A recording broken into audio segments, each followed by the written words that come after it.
একটা কথা আমি কিছুতেই বুঝতে পারছি না, এই জন্য আজকের ভিডিওটি করা।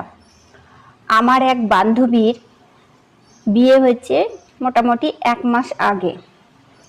ঠিক 1 মাসের মাথায় তার হাজবেন্ড তাকে তার বাপের বাড়িতে দিয়ে গেছে এবং বলেছে যে সে আর তার সাথে সংসার করতে চায় না বা সংসার করতে পারবে না। ঠিক আছে, আমি খবর পেয়ে তার বাড়ি গেলাম তার সাথে দেখা করতে।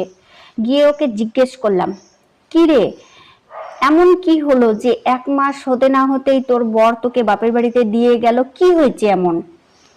তো বললো, জানিস তো সুপর্ণা, আমিও ঠিক বুঝতে পারলাম না যে ওরা ঠিক কি কারণে আমাকে বাপের বাড়িতে দিয়ে গেল।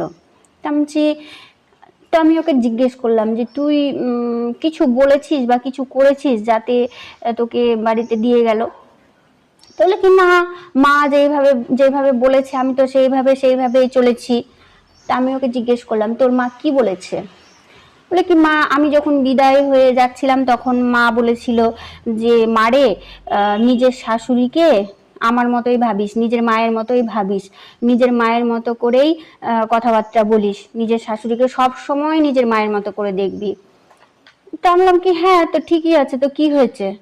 তো বলে কি, হ্যাঁ আমি তো, মা যেহেতু বলেছে, তো যখন আমাকে কাজ করতে বলতো তখন আমি বলতাম দূর ব্যাং, আমি কাজ করতে পারবো না। যখন আমাকে রান্না করতে বলতো তখন আমি বলতাম, কেন আমি রান্না করবো কেন, তুমি রান্না করতে পারো না, তোমার হাত পা নেই? তারপরে চা বানাতে বললে বলতাম, আমি এখন শুয়ে আছি, আমি এখন উঠে চা বানাতে পারবো না, তুমি বানিয়ে নিতে পারো না? আমার যখন যেটা খেতে ইচ্ছা করতো আমি ওনাকে বলতাম যে আমাকে আজকে এটা বানিয়ে দাও, আমাকে আজকে ওটা রান্না করে দাও। তারপরে যখন আমাকে ঘর মুছতে বলতো, বাসন মাজতে বলতো, তখন আমি বলতাম, আমি কি তোমাদের বাড়ির চাকর নাকি যে আমি ঘর মুছবো বাসন মাজবো?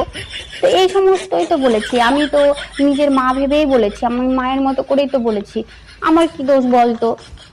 তো কথাগুলো শুনে আমিও ভাবলাম, ঠিকই তো, ওর দোষটা কোথায়? আপনারা একটু বলবেন তো ওর দোষটা কোথায়? আমি না ঠিক বুঝতে পারলাম না যে ঘটনাটা কি হলো, মানে ওর বর কেন দিয়ে গেল? ঠিকই তো আছে, ও তো নিজের মায়ের মতো করেই তো বলেছে না, নিজের মা ভেবেই তো বলেছে, তাহলে ওকে বাপের বাড়িতে দিয়ে গেল কেন? এটা ঠিক হয়নি।